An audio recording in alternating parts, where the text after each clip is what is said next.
So how in the world did one man, in an age of total silence, speak to the entire planet? This is the story of how movies got a soul long before they ever got a voice. Okay, think about the biggest blockbusters you've seen. Now let's start stripping things away. First to go, the explosions. Gone. No capes, no superpowers, no giant cinematic universes. And then, let's take away the most basic tool of all, the human voice. I mean, no script, no witty one-liners, just silence. And here's the crazy part. With literally none of our modern tricks, a single person became the most famous human being on Earth. His name was Charlie Chaplin. So, who was this guy, really? I mean, who was the man under that iconic hat? To understand his impact, we have to look past the funny walk and really see the person who created him. And what a contrast, right? On one side, you have the image we all know, the little hat, the cane, the waddle. It's simple, it's funny. But on the other side, that's where the real story is. Pain, poverty, protest. The genius wasn't just in the costume. It was forged in a life of real, genuine hardship. So where did this incredible mix of comedy and, honestly, tragedy even come from? Well, it all started way before he ever stepped in front of a camera. His childhood, wow. It wasn't just tough, it was a constant fight for survival.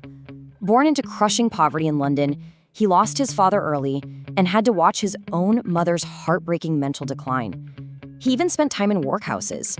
I mean, these were places you went when you had absolutely nothing left. But, and this is what's so amazing, in the middle of all that darkness, he discovered a kind of superpower. He learned that making people smile was a shield. It was a comfort. It was a way to connect with others, even when you had nothing else in the world. He took that superpower to the brand new world of movies, and from it, he built his greatest creation, a character that would not only make him a star, but would basically give the young art of cinema its heart. So who was the tramp? Well, he was this beautiful, walking contradiction. He had the tattered clothes of a nobody, but the dignity of a gentleman. He was an outcast with a heart that just refused to stop hoping. And this, right here, is the absolute game changer. Before Chaplin, screen comedy was mostly just slapstick. You laughed at the clumsy fool on screen. But with the tramp, for the first time ever, audiences laughed with him. They saw their own struggles, their own dreams, their own fight against an unfair world. They saw themselves. This incredible connection with the audience let Chaplin do something truly revolutionary. He started using his comedy not just to entertain, but to say something important, to challenge the world. His films were masterpieces of social commentary hiding in plain sight. In modern times, he wasn't just falling into machinery for a laugh. He was shouting about how the industrial age was turning people into tools. In The Kid, he wasn't just a funny dad. He was making a powerful statement about poverty and love. Chaplin was a master at smuggling profound messages inside his comedy.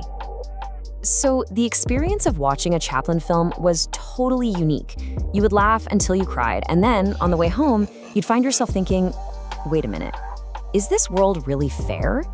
He planted that quiet little question in the minds of millions. You know, for years, Chaplin resisted making movies with sound. But when he finally decided to speak, he didn't tell a joke. No, he delivered one of the most powerful anti-fascist speeches in history. He used his global platform to plead for humanity at a time when the world was literally descending into darkness. But, as you know, speaking truth to power always has consequences. His political views and powerful messages made him a target. In the paranoid political climate of the Cold War era in America, he was attacked, called a communist, and eventually barred from re-entering the country, forced to live the rest of his life in exile. So why, after all these decades, do we still talk about a silent comedian? It's because the truths he told on screen, well, they're timeless. His legacy really comes down to 3 revolutionary truths. First, he proved that comedy could be just as profound as any drama. Second, that an expression, a single gesture, could be louder than any speech. And maybe most important of all, he showed us that a movie could be more than just an escape. It could be a force for change. Chaplin famously said, "A day without laughter is a day wasted." And that perfectly captures the simple joy he brought to the world. But it's only half the story. His life's work adds a much deeper layer. He showed us that laughter wasn't just an escape. No, it could be a weapon against injustice, a comfort for the heartbroken, and a quiet little revolution of the human spirit. And that leaves us with one final thought. In our incredibly noisy world, a world just filled with endless content and constant chatter, maybe the most important lessons still come from the master of silence. It really makes you wonder, what are we missing by only listening to what's being said and not what's being felt? If you like this video, subscribe for more videos like this.